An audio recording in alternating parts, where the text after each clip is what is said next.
Let's create your dream vision board that actually works. Whether you've never done a vision board before and know nothing about it or have done it a bunch, this video will reveal secrets most people do not know about and will go step by step so you can confidently create your manifestation masterpiece.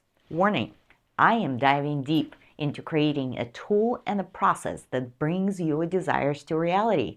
So if you follow my advice, be careful what you wish for, as your wishes are likely to come true. Here's what we will cover today. Number one, what is the layout for the vision board that adheres to its origin? Number two, how to create a vision board. We cover both the science and art behind the process. Number three, very important, we'll talk about a vital but often missed aspect that makes a vision board work: activation. And the last, we will wrap up with the critical rules: when to do the vision board and when not to touch it, what do you do after the vision board is completed, and how to integrate it into your life. If you've seen my video on top 5 reasons your visual boards are not working, you want to watch this tutorial, as I will tell you all the secrets of how to make your vision board a powerful tool in your manifestation, life, and optimization journey. I am Natasha Clower, a certified energy healer and life coach for men.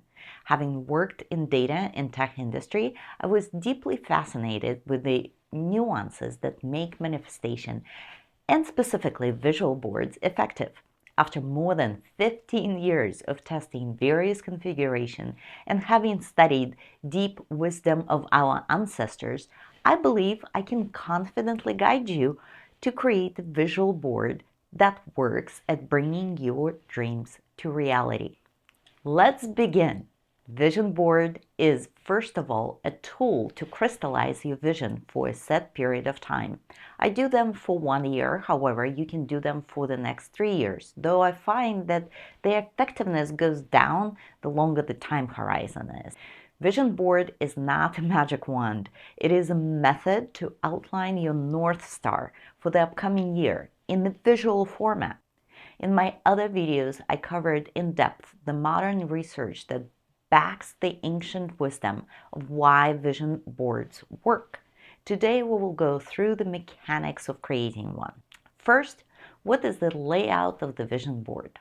There are many forms of vision boards, and there is no right or wrong way to do it. I found that the layout that adheres to its origin brings or facilitates a more fulfilling, happy year as a result. The origin of vision board style I'm about to teach you comes from Chinese study of Feng Shui, an art or science of harmonizing people's energy with their surroundings. Here are a few books. You can get those books to learn more about Feng Shui. These books don't describe the vision board, but helps you understand the basics for Feng Shui as it is. If you are familiar with Feng Shui compass, it is made, well, as a circle with lots of sections and symbols. Likely, when you've seen vision boards that are made as a circle, they took an inspiration from that original Feng Shui compass.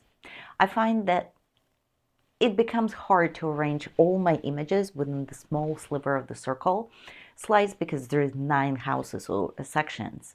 This is why my preferred method is to do a square and divide it in 9 quadrants. Similar how Feng Shui, you would analyze the energy flow in the house room by room. Let's move to how do you create a vision board. Let's start with supplies. You will need a sturdy, ideally white background, foam cord or poster board, something that basically stands up. Next, you would need color pencils or markers, and then of course you would need a bunch of pictures. They can be cut out from the magazine and print out from the internet, My boards are usually overflowing with images, and therefore photos that I find in the magazines are usually way too big for my board, so shrink them in the copier the old-fashioned way. I believe that this process of randomly, serendipity of looking through the magazine seems more magical than images that show up in my search results. But I have done both ways, and they both work. So, size of the board. It really doesn't matter. I would make it a square, so each section is kind of about equal. The size of my board is about this, and it's determined by the depth of a drawer in my bedroom, because if it is any bigger, I have no place to hide it when people come. Before I dive into how to construct the vision board, let's discuss a very important step that anchors the entire process. This step is creating your vision for the year. I would want you to write one word that would represent your year. It can be a noun or a verb that would sum it up, how you would want your year to unfold, or how do you want to feel at the end of the year. In other words, this vision word that you wrote, and if it's too hard to make just one word, then make a sentence. This will be used as an audit at the end of your creative process to ensure that what you put in each section is in alignment to your vision. You need to ensure that dreams in one section do not negate the dreams on the other section. So let's go section by section. Remember, the location of each section, as I described today, is valid for 2025, as they do shift every so often. The color, the meaning of each section does not change regardless where it moves on the board. So let's start with the top row, the house of section 8, 4, and 6. House 8, color white. That means if your board is already white, you do not need to color that section at all. Start gluing pictures on top of it. It's house of knowledge, self-cultivation, passing exam. One of the steps to your vision for the year requires brushing up on the subject. Remember to put in the section related to your study images that will inspire you to pursue that knowledge. If you're seeking awakening or deepening the meaning in life, and you want it this year, you can put images here that spark that emotion. How do you think you will feel when you arrive there? If you want lots of money this year, perhaps learning money management and investing strategies are in order before your money comes in. Next one, house 4. Color is green, dark green, sage color. You color the whole section with the green marker, and then you place photos on top of the image. On top of that green area. Sometimes I have so many images that you cannot even see the color behind it, and it's totally okay. This sector is wealth and abundance and prosperity. Wealth generated through your own effort or business. Abundance includes abundance of self-worth and generosity and overall wealth. Very important to reflect on your inner conflict when you put all of the toys possessions here, if you feel you can have it. The reality is you can have anything you want, but our belief system, when gone unchecked, can sabotage this progress. So pause and reflect. House 6, color is white, so you don't need to color anything for this section if your board is white. If your board is not white, well, then I would cut from a white printing paper the size of your section and just glue it on top and then put the images on top of it. This is the house of mentors, good connections, and travel. Think that when you meet people and become wealthier with connections and experience while outside of your house. So mentors, people, and travel. Benefactors and helpful people in your life in general. Let's go to the next row, the sections 7, 9, and 2. When you read it left to right. House 7, color red. Try to find true red, crimson red, poppy red. This house represents children or your legacy projects. This sector relates to joy and feeling of completion.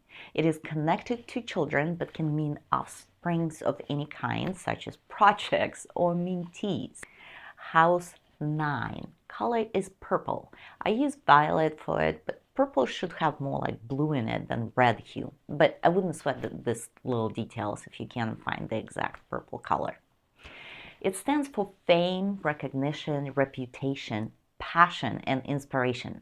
I would describe here is how do you want the world to see it? House 2 is color black. Seems straightforward, deep black, not asphalt black, but true black. It's love, romance, marriage, and partnerships. This quadrant rules energy about long, healthy relationship with lovers, family, and friends. It covers, as I said, love, partnership, and marriage. Remember that you cannot wish for someone to love you. You can only wish for how your life looks like when you feel loved, cared for, or sharing time together. Let's move to the next row. House 3, 5, and 1. House 3. Color is turquoise, if you can find it. Aquamarine in the color family is a bit too blue for it, but it's okay. Teal green is a good choice. This one is tricky to find for the exact color, so I don't stress about it if you just get close enough. This house represents family. It's your current family and you who came before you, kind of ancestry, as well as new beginnings. It's an active energy of spring, so it can be used to inspire new beginnings and assist with starting new endeavors. Next section is 5. Color yellow, bright deep yellow, canary yellow. It's health and oneself. This is the most important section. It touches and affects all areas of your life because it relates to your health and overall well-being. How you look into the world is driven from the section of your vision board. Make sure you have a photo where you are smiling and happy, and the photo that you like of yourself, that doesn't bring you any bad memory. Last but not least is the sector 1. It's also color white, so you don't need to color, and it represents career and path in life. Philosophically speaking, section 5 is who you are, and section 1 is what you do. So it is your career or path in life that you chose to walk in this life lane. Feel free to print the screen for your record.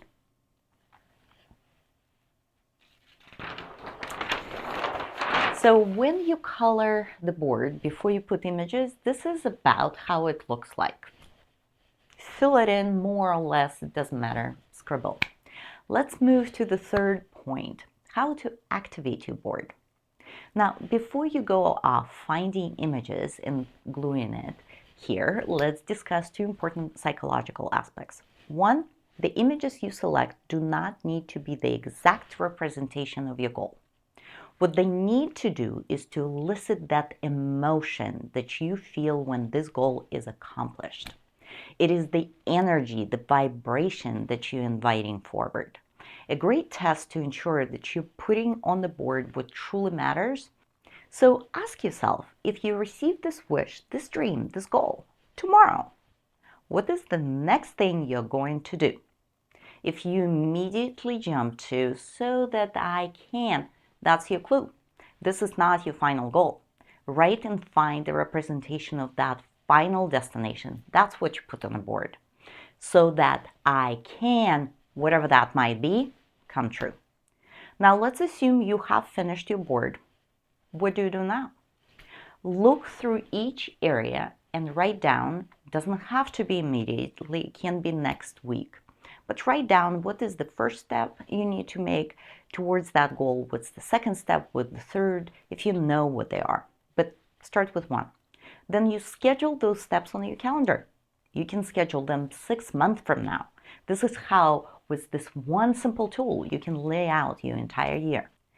Next time an activation step happens is in about 1 month, at the next new moon cycle. It is time of reflection. Ideally, you can do it weekly, but at least once a month. Activation is reflecting on your board and taking one item off that did come true. This process does two things. One, it solidifies in your mind that this process works. You're worthy to receive your dreams. And second, it serves as a reminder for what else you need to schedule.